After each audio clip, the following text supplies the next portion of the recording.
اے اللہ اگر تو عدل کرے گا تو بڑی بڑی شان والے بھی گھبرا اٹھیں گے. عدل کرے تے تھر تھر کمبن اچیاں شانہ والے, فضل کرے تے بخشے جاسن میں ورگے منہ کالے. اے اللہ فضل کرے گا تو میرے جیسے منہ کالے بخشے جائیں گے. تو اللہ کا فضل تلاش کرنا ہے, اپنے اعمال پر بھروسہ نہیں رکھنا, رب کی رحمت پر امید رکھنی ہے. اب وہ جنت میں جانے والے جہنمیوں سے بات کریں گے, جو اصحاب الیمین ہے نا, جو جنت میں چلے جائیں گے, وہ جہنمیوں سے کچھ سوال کریں گے. یہ بات آج سن لیجئے. وہ سوال کیا ہوگا؟ یتساءلون عن المجرمین, پوچھتے ہیں مجرموں سے. کیا پوچھیں گے؟ ما سلککم فی سقر, تمہیں کیا بات دوزخ میں لے گئی؟ واٹ از دا ریزن, تم کیوں دوزخ میں چلے گئے؟ اب ان دوزخیوں نے اپنے 4 قصور بتائے کہ ہم کس وجہ سے دوزخ میں چلے گئے, اور وہ خوش نصیب جنت میں جا کر دوزخیوں سے سوال کریں گے. دیکھو ادھر جا کے پچھتانے سے بہتر ہے, ادھر جا کے وہاں تو پھر کوئی ریپیٹ چانس تو نہیں ہوگا نا, ایکسٹرا ٹائم نہیں ہوگا, ریپیٹ ٹیلی کاسٹ نہیں ہوگا. جو ہو گیا ہو گیا. اگر اعمال برے کر کے دنیا سے گئے, رب ناراض ہوا تو جہنم ٹھکانا ہے. اب وہ کہتے ہیں ہمارے 4 قصور تھے. پہلا کیا کہتے ہیں؟ قالوا لم نک من المصلی, وہ بولے ہم نماز نہ پڑھتے تھے. اللہ اکبر. حالانکہ یہ کافر تھے, انہوں نے یہ نہیں کہا کہ ہم نماز مانتے نہیں تھے. اس کا مطلب علماء نے یہ لکھا کہ نماز کو نہ ماننے والے بھی اور نماز نہ پڑھنے والے بھی اللہ کو سخت ناپسند ہیں. کیوں ایسا کرتے ہیں یار؟ ہم کیوں نمازوں سے محبت نہیں کرتے؟ یہاں تک بعض فقہا کے اقوال ہیں کہ بے نمازی کو مسلمان کے قبرستان میں دفن نہ کیا جائے. اس قدر سخت جرم کہا گیا. بہت سارے علماء کے اقوال ہیں کہ بے نمازی کا ایمان ہی چلا جاتا ہے. یعنی چلے ہمارے فقہا منع کرتے کہ ایمان نہیں جاتا, گناہ کبیرہ ہے, لیکن ٹرائی ٹو انڈرسٹینڈ یہ جرم کتنا بڑا ہے. تمہیں پورے دن میں 5 بار اللہ کی بارگاہ میں سر جھکانے کا ٹائم نہیں ملتا. اچھا ایسا تو ہے نہیں کہ کیا نہیں, پورا رمضان پڑھی نمازیں. رمضان نماز پڑھنے میں کیا چلا گیا جو اب رمضان کے بعد نہیں پڑھنی ہے؟ اللہ سے وعدہ کر لو, آج پکی نیت کر لو, کچھ بھی ہو جائے آج کے بعد ہماری کوئی نماز قضا نہیں ہوگی. آپ کو پتا ہے نمازی کو تحفہ کیا ملے گا؟ آئے آئے, نماز کے فضائل تو سنو یار. نماز کو عماد الدین کہا گیا, دا پلر آف اسلام. اس بلڈنگ میں کسی بھی بلڈنگ کے پلر نکال دیں, بلڈنگ کا کیا ہوگا؟ گر جائے گی نا. نماز میرے آقا کی آنکھوں کی ٹھنڈک ہے. نمازی کو پل صراط پر نور عطا کیا جائے گا. نمازی کی قبر روشن کر دی جائے گی. نمازی کی قبر کو تا حد نگاہ وسیع کر دیا جائے گا. اور سنو, سب سے بڑا انعام جو نمازی کو ملے گا کہ اسے بروز قیامت اللہ کا دیدار کروایا جائے گا. جس خالق نے مجھے بنایا اس کا دیدار مجھے کرایا جائے گا, پھر میں نماز کیسے چھوڑ دوں؟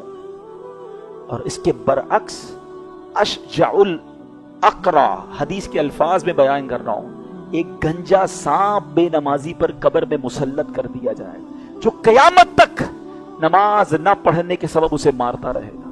کیسے برداشت کریں گے؟ کیا فائدہ اتنے بڑے بڑے گھروں کا, اتنے پیارے بیڈ رومز کا اور اتنے خوبصورت باتھ روم کا, جس قبر میں جانا ہے اگر وہ سانپ اور بچھو ہے تو بیکار ہے یہ گھر. ارے دنیا میں اللہ نے اچھے گھر دیے, اب قبر بھی اچھی بنانے کی فکر کرو نا, کہ میں مروں تو ادھر بھی چین سے رہوں. سب سے پہلا فرض نماز ہے, سب سے پہلی بڑی نیکی نماز ہے. لوگ کہتے ہیں وظائف بتاؤ, کیا خوبصورت بات میرے پیر و مرشد فرماتے ہیں. فرماتے مسلمان مرد بالغ کے لیے سب سے بڑا وظیفہ 5 وقت کی نماز ہے. نماز پڑھنی نہیں اور وظائف پوچھنے, پہلا وظیفہ نماز ہے. تو آج نیت کر کے جانا ہے. اور سنو, بے نمازی کے بارے میں میرے آقا فرماتے ہیں, نبی پاک علیہ الصلوۃ والسلام نے اپنے دونوں ہاتھوں کو اس طرح ملا کر بتایا. ابھی عید کے دن آئیں گے نا, کوئی تھوڑا تگڑا آدمی گلے مل کر دبائے تو چیخ نکل جاتی ہے, یار بس آرام سے بھائی. آقا علیہ الصلوۃ والسلام نے انگلیاں ملا کر فرمایا کہ بے نمازی کو قبر ایسے دبائے گی کہ اس کی پسلیاں ٹوٹ پھوٹ کر ایک دوسرے میں پیوست ہو جائیں. کیسے سہ سکیں گے؟ بہانے نہ کرو نماز سے, طبیعت ٹھیک نہیں ہے تو فلاں کام ہے, کسی صورت میں نماز معاف نہیں ہے. لیکن ہاں, یا تھوڑے تھوڑے بہانے پر, یار بس آج طبیعت ٹھیک, اگلے جمعے سے نماز پکی, بس اب یہ 2 دن بعد نماز پڑھوں گا. نہیں, آپ جہاز میں ہیں, آپ ٹرین میں ہیں, آپ بس میں ہیں, آپ سفر میں ہیں, آپ گھر میں ہیں, آپ نے نماز پڑھنی ہے. اور یقین کریں خوش نصیب ہیں وہ لوگ جو نماز کے پابند ہیں. یقین کریں ان کو نماز کے بغیر چین بھی نہیں آتا. جو پکے نمازی ہیں نا ان سے ملیں آپ کبھی, اور ماشاءاللہ یہاں بہت سارے ایسے ہیں, ان کو تو جس طرح کھانا نہیں کھایا بغیر چین نہیں آتا, لگتا ہے یار ابھی تک عشاء نہیں پڑی, یار ابھی میری ظہر باقی ہے. اب ان کو ریکال اندر سے آتی ہے, ان کو یاد نہیں کروانا پڑتا. جس دن تم نے نماز کی عادت بنا لی, نماز تمہاری زندگی کا حصہ بن جائے گی. تو آج نیت کر لیں انشاءاللہ. یہ جہنمیوں کا وصف میں نے بیان کیا ہے. وہ کہتے ہیں اس لیے جہنم میں آئے کہ ہم نماز نہیں پڑھتے تھے. ہمیں جنت میں جانا ہے نا انشاءاللہ, تو جنت والا روڈ بھی پکڑنا ہے نا. یہ نماز والا جنت والا روڈ ہے, یہ موٹر وے جنت کی طرف جا رہا ہے, جو 5 وقت نماز بننے والا ہے. تو نیت کر لیں انشاءاللہ آج کے بعد ہماری کوئی نماز قضا نہیں ہوگی. اب آتے ہیں دوسرا قصور, وَلَمْ نَكُ نُطْعِمُ الْمِسْكِينَ. وہ کہتے ہیں اور مسکینوں کو کھانا نہیں دیتے تھے. پہلا قصور کیا تھا؟ نماز نہیں پڑھتے تھے. مسکین مانگنے آتے تھے, ہم ان کو نہیں دیتے تھے. یہاں زکوٰۃ نہ دینے والا, یہاں صدقہ واجبہ نہ دینے والا, صدقہ فطر ہے نا, اور وہ چیزیں جو واجبات میں ہیں, اور اس کے علاوہ بھی اللہ کی راہ میں خرچ کرنے سے بخل کرنے والا سوچے.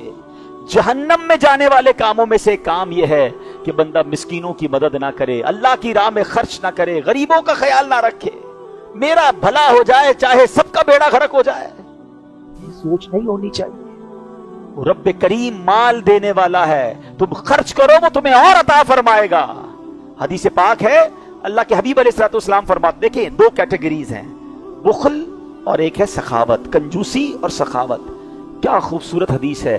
اللہ کے نبی علیہ الصلوۃ والسلام فرماتے ہیں کہ جو سخی ہوتا ہے وہ اللہ کے قریب ہوتا ہے, جنت کے قریب ہوتا ہے, لوگوں کے بھی قریب ہوتا ہے, لوگ بھی اسے پسند کرتے ہیں, اور وہ جہنم سے دور ہوتا ہے. کچھ چیزیں ہم پر فرض کی ہیں, کچھ واجبات کی ہیں. اب ان فرائض و واجبات کے بدلے ہماری زندگی جو ہے, ہماری جان جو ہے, اللہ کریم کے یہاں گروی رکھی ہوئی ہے. یعنی یوں سمجھو اگر ہم یہ فرائض اور واجبات ادا کریں گے تو وہ جان کو جہنم سے چھڑا کر ہم جنت میں لے جائیں گے. اور جو اس کو نہیں چھڑا سکے گا, جو اپنے اعمال ٹھیک نہیں کرے گا, اپنے رب کو راضی نہیں کرے گا, تو جان تو گروی رکھی جا چکی ہے, اب اس کو چھڑوانا ہے اللہ کو راضی کر کے. اب سمجھ رہے, قرضہ دے کر اپنی پراپرٹی واپس لینی ہے, اپنی جان جہنم سے چھڑوانی ہے. قرآن کہہ رہا ہے کہ ہر جان گروی رکھی ہوئی ہے. مگر آج کس کو فکر ہے اپنے قرضوں کی, اپنے ڈیٹ کی, اپنے اکاؤنٹس کی فکر تو ہم کرتے ہیں, یار اتنے دینے ہیں, اتنے لینے ہیں. کبھی یہ سوچا کہ یہ جان بھی واپس لینی ہے؟ ورنہ یہ اگر وہاں سے نہ نکلوا سکا اللہ کو راضی کر کے, تو پھر جہنم ٹھکانہ ہو سکتا ہے. اے میرے میٹھے اسلامی بھائیوں, ہمیں ایسا یاد رکھنا چاہیے کہ ہمیں اعمال ہم کیسے کر رہے ہیں. مثال کے طور پہ اگر آج میں یہ اعلان کروں کہ کوئی ایک بھائی ایسا ہے جو پچھلی رمضان سے لے کر اس رمضان تک پورے دن اور رات کے اپنے اعمال کھڑے ہو کے سنا دے, تو آپ کہیں گے یہ کیسے پاسبل ہے, ہمیں تو کچھ بھی یاد نہیں ہے. اچھا پورے سال کو چھوڑیں, آج صبح سے لے کر رات تک 1-1 منٹ میں کیا کیا بتائیے, شاید ہمیں یہ بھی نہیں پتا. مگر ہم بھول گئے ہیں, اللہ کے یہاں اس کا سارا ریکارڈ ہے, یہ سب چیزیں وہاں سیکیور ہیں. اچھا پہلے جو ہے نا نامہ اعمال سمجھنا تھوڑا مشکل تھا, سائنس نے ہماری بہت چیزیں آسان کر دی ہیں. یار ایک ایک عمل کیسے لکھا جائے گا, ایک ایک نیکی کیسے لکھی جائے گی, کتنا بڑا چیپٹر بن جائے گا, کتنا بڑا رجسٹر ہوگا.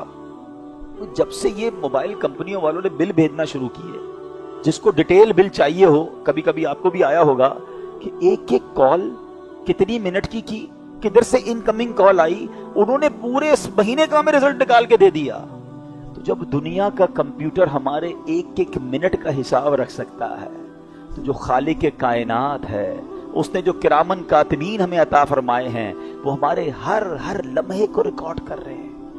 اور ایک بات یاد رکھیے گا, میں اور آپ بھول جائیں گے, اللہ کریم کی بارگاہ میں بھول نہیں ہے. بڑی خوبصورت حدیث ہے, ہم ہر جمعے کے خطبے میں سنتے ہیں. شاید ہم میں سے کوئی, میں پڑھوں گا تو یاد بھی آ جائے گا, ہاں یار یہ والے جملے سنتے تو ہیں, مانا تو پتہ نہیں ہوتا, ہم تو سر جھکائے جمعہ کا خطبہ سن رہے ہوتے ہیں. کبھی ایک بار بھی کوشش نہیں کی کہ امام صاحب سے یا کہیں سے انٹرنیٹ سے ہی ڈاؤن لوڈ کر لیں کہ یار جمعے کے خطبے میں امام صاحب کہتے کیا ہیں. ہم تو ٹائم دیکھ رہے ہوتے ہیں بس, کب خطبہ ختم ہو, کب 2 فرض ختم ہو, اور کب نکلیں. ارے یہ شاندار پیغامات ہوتے ہیں جمعے کے خطبے میں. وہ حدیث کیا ہے, البر لا یبلا, سنیے نا, آپ کو یاد آئے گا کہ جمعے کے خطبے میں سنتے ہیں البر لا یبلا, والذنب لا ينسى والديان لا يموت، اعمل ما شئت كما تدين تدان.